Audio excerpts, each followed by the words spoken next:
Wahyu Prasetyo tambah porsi latihan jelang perkuat Timnas Indonesia versus Brunei, ungkap pesan penting dari pelatih PSIS. Bek PSIS Semarang, Wahyu Prasetyo, siap menjalankan pesan yang diberikan oleh pelatihnya saat bergabung bersama Timnas Indonesia pada putaran pertama kualifikasi Piala Dunia 2026 Zona Asia. Pemain berusia 25 tahun itu mengatakan, dia siap menambah porsi latihan sebelum berangkat memenuhi panggilan Timnas Indonesia. Ini dilakukan agar dia lebih siap saat menghadapi Brunei Darussalam.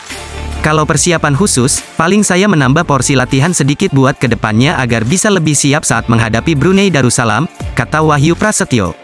Pemain asal Batang, Jawa Tengah, ini juga siap menjalankan pesan yang disampaikan oleh pelatih PSIS Semarang, Gilbert Agius. Ada beberapa masukan yang diberikan agar ia bisa bermain maksimal. Coach Gilbert Agius memberikan pesan agar saya tetap percaya diri dan semangat. Saya juga diminta untuk menimba ilmu sebanyak-banyaknya di Timnas Indonesia, ujar pemain yang akrab dipanggil Hulk itu. Masalah PSIS Semarang di Liga 1, mentalitas tandang atau butuh dukungan santri?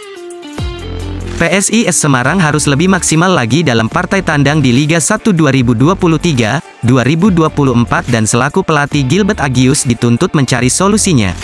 PSIS bak tim raksasa ketika berlaga di Stadion Jatidiri Semarang, hingga pekan ke-15 Liga 1 2023-2024, mereka merupakan tim paling sukses saat berstatus tim tuan rumah. Laskar Mahesa Jenar mendapatkan 19 poin dari 8 pertandingan home, Carlos Fortes dan kolega juga sukses mencetak 13 gol dan hanya kemasukan 5 kali saja.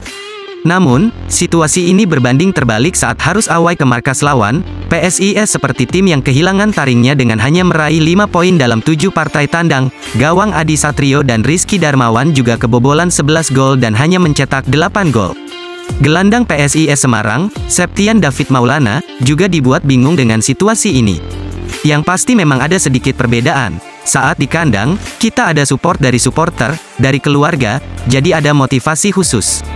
Tapi sebenarnya, saya juga enggak tahu ya, bagi saya sebenarnya hampir sama saja, saat away juga ada motivasi untuk meraih kemenangan, kata Septian David. Sebenarnya yang bingung juga bukan hanya para pemain saja, pelatih Gilbert Agius malah menyebut PSIS sebagai tim yang berbeda saat laga kandang dan tandang. Kalau disebut terlalu percaya diri sebenarnya tidak, memang PSIS bermain tidak bagus, PSIS tampil berbeda saat pertandingan kandang dan tandang, jelas Gilbert Agius. Keberuntungan bisa menjadi salah satu faktor pembeda, saat menang melawan Barito Putra 1-0, pada tanggal 22 September tahun 2023 lalu, faktor hoki sangat terlihat. Barito Putra tidak bermain jelek pada laga itu. Sayangnya, 3 peluang Laskar Antasari hanya membentur gawang PSIS, tanpa bisa berbuah gol. Dalam laga itu, PSIS mengundang ratusan santri untuk memberi dukungan. Begitu pula ketika menang atas PSM Makassar 2-1, ada ratusan santri yang menjadi pembeda di antara ribuan supporter PSIS. PSIS Semarang punya peluang besar untuk meraih poin tandang. Persikabo dalam situasi sulit bersama Aji Santoso karena sudah tak pernah menang dalam 9 laga terakhir Liga 1 2023-2024. Jika mendapat hasil jeblok lagi, maka PSIS memang butuh dukungan santri dalam laga tandang, meski konsekuensinya mendapat denda 25 juta dari Komite Disiplin PSSI.